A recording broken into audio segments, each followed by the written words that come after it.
Hey guys, it's Kylie, and in today's video, I'm going to go through how DVC points and a DVC membership works.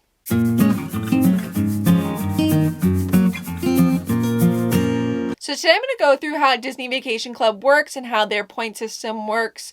This is Disney's timeshare system, and I'm going to go through all the different ways that you can use your points and the benefits of getting a Disney Vacation Club membership. But if you have any questions about DVC, definitely let me know in the comments down below. My family and I have been members since 2014, and we really love all of our experiences that we had with Disney Vacation Club and are definitely happy that we bought when we did. So if you have any questions about a DVC membership, definitely let me know in the comments down below. And I hope you guys enjoy learning about Disney Vacation Club. But if you guys are interested in more Disney videos like this, definitely subscribe button, turn the bell so you're notified every time I upload. I post tons of Disney content on this channel, including lots of tips and tricks for Disney. So Disney Vacation Club does work on a points-based system. So when you buy a membership, you do get an allotted amount of points. You choose how many points you want to get because the cost you pay is based on the amount of points you get. And when you buy those points, you do also get a home resort. So you are buying points at a specific resort. For example, we have points at Alani. So that is our home resort. And whatever home resort you do get points at, you do have a little bit of priority at.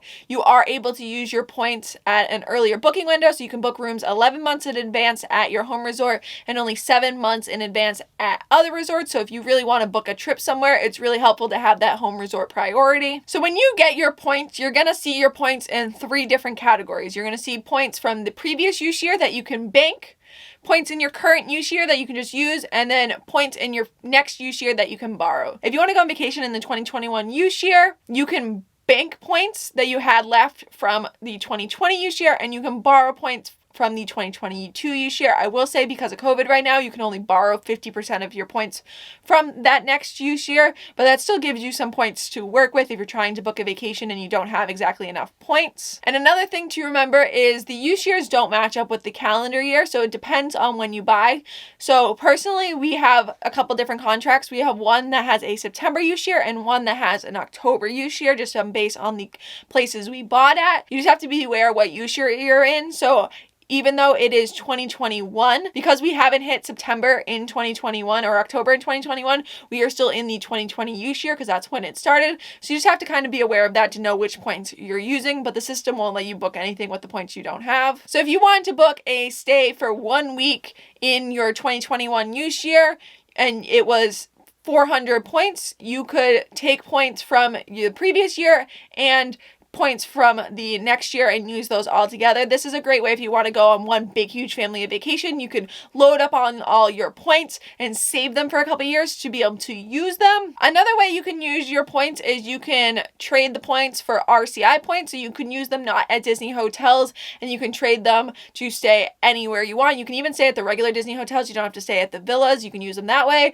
or you can stay internationally. There's also concierge collection. There's lots of different places that you can use your points if you're unable to make it to the parks. So that's a great alternative. If you're not able to make the parks, maybe there's a hotel actually pretty close to you or a little bit somewhere that you can actually get to that might be easier to use your points at. And then you are able to also use them on cruises if you're interested in using them that. They're just points per a money value on your cruises isn't as great as it is at the resorts. Another way you can use your points if you're not able to use them before they expire is you can rent out your points. So this is kind of like almost being a travel agent for somebody else. You can rent out your points and there's websites to help you do this, and somebody can actually buy the points from you and use them for their vacation, and you can just help them book that vacation with the points that you have left over that you're not going to be able to use. And even renting points from somebody else, so you as a renter may want to just get points from somebody that's a DVC owner, that's a great way to be able to stay at a resort for a reduced cost. There are 2 different ways that you can get a hold of these points as well. Is you can either buy directly through Disney, so whatever hotels Disney's currently selling right now, their big push is Riviera,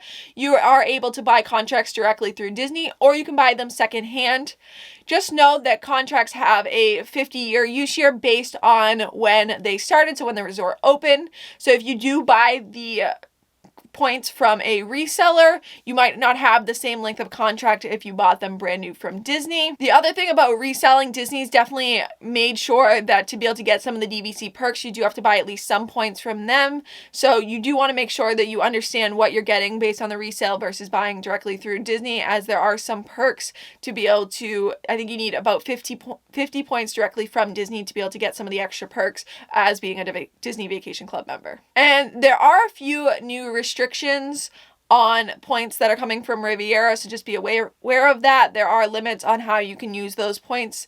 You can't resell them the same way that you can resell the other points, so just be aware of that when you're buying into them, to figuring out which hotel is best for you to have as your home resort, so figuring out which villas maybe you prefer to stay at, or which villas have the best deal for you based on what you're getting. Another big thing to know is the amount of points that are allotted to each resort isn't going to change.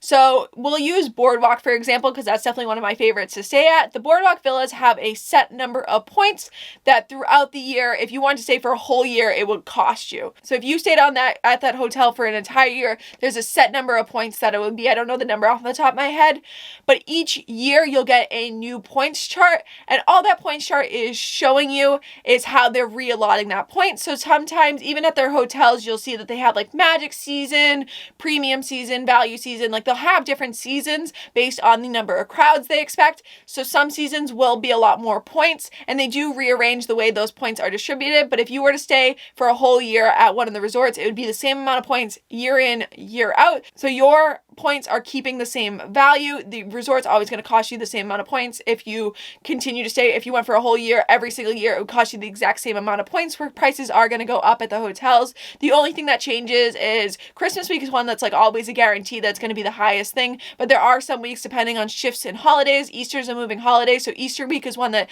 always changes around. It's always the top price range, but sometimes that week's in April, sometimes that week's in May, sometimes it's in March. So just be aware that the weeks do change, and the amount of points it might cost you for a certain week may change each year, but the total amount of points that it would cost you if you wanted to stay for a whole year does stay the same, which allows your points to remain at the same value that you got when you originally bought into the contract, which is a big thing Disney likes to show, is that even though the cash value for the resorts continues to go up, and Disney is definitely continuing to increase in pricing on different things, the value that you are getting when you buy in, you continue to pay the same amount in points every vacation you want to go on at Disney. So that's some of the basics of how the points work for Disney Vacation Club. If you have any questions, definitely let me know. I can dive into more details or into any questions that you have. A big thing is once you buy those points, using your membership dashboard to try to figure out how everything works and figuring out where you want to use your points. But I hope you guys enjoyed watching this video. Don't forget to like and subscribe if you did, and I will see you guys later.